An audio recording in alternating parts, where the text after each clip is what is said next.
আসসালামু আলাইকুম এভরিওয়ান। 10 টাকা দামের বনরুটি দিয়ে কিন্তু বাচ্চাদেরকে 5 স্টার রেস্টুরেন্টের মতো একটি নাস্তা তৈরি করে দিতে পারেন যদি এই আইডিয়াগুলো আপনাদের মাথায় থাকে। আজকের এই রেসিপিটি আপনারা প্রথম থেকে শেষ পর্যন্ত দেখবেন।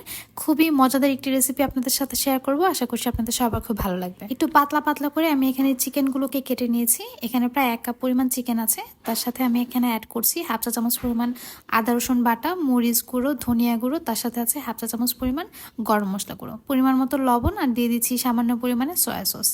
ব্যাস, এই উপকরণগুলো দিয়ে আমি এখন মাংসটাকে এভাবে মেখে 10 থেকে 15 মিনিটের মতো রেস্টে রেখে দেবো। 10 থেকে 15 মিনিট পর একটা কড়াইয়ের মধ্যে পরিমাণ মতো তেল নিয়ে সেই তেলের মধ্যে আমি মাংসগুলোকে ছেড়ে দেব। এখন এই তেলের মধ্যে মাংসগুলোকে ভাজা ভাজা করে নেব। মাংসের কালারটা চেঞ্জ হয়ে আসলে, যখন এটা থেকে পানি বের হবে এবং পানিটা শুকিয়ে আবার তেল বের হয়ে আসবে, সেই পর্যায়ে আমি এখানে অ্যাড করছি কুচি করে রাখা গাজর আর বাঁধাকপি। গাজর বাঁধাকপিটা দিয়ে এই মাংসের সাথে এটাকে কিছুক্ষণ সটে করে নেব। সটে করার এক পর্যায়ে যখন দেখবেন গাজরটা হালকা সেদ্ধ হয়ে গিয়েছে আর এটার কালারও চেঞ্জ হয়ে গিয়েছে, ঠিক তখন এখানে অ্যাড করব পেঁয়াজ কুচি।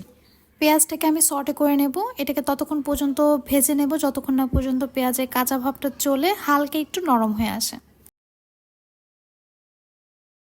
পেঁয়াজটা একটু নরম হয়ে আসলে এবং কালারটা চেঞ্জ হয়ে আসলেই কিন্তু আমি এই পুরটাকে কড়াই থেকে নামিয়ে নেব।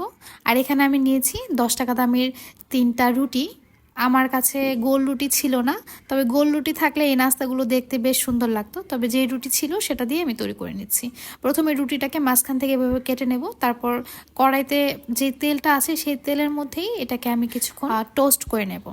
এমনভাবে টোস্ট করতে হবে যাতে ভেতরের অংশটা একটু মুচমুচে হয়।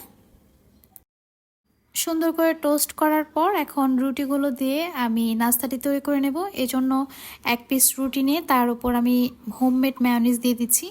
মেয়োনিজ কীভাবে তৈরি করতে হয় সেটা কিন্তু আমরা সবাই জানি, আর যদি জেনে না থাকেন তাহলে ইউটিউব সার্চ দিয়ে আপনারা দেখে নেবেন।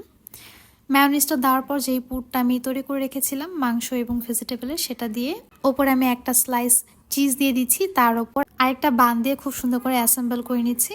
এখন কড়াইতে বাটার নিয়ে সেই বাটারের মধ্যে এই রুটিগুলোর 2 পাশ খুব ভালোভাবে ভেজে নেব। এটাকে এমনভাবে ভাজতে হবে যাতে 2 পাশ একটু মুচমুচে হয়ে যায়।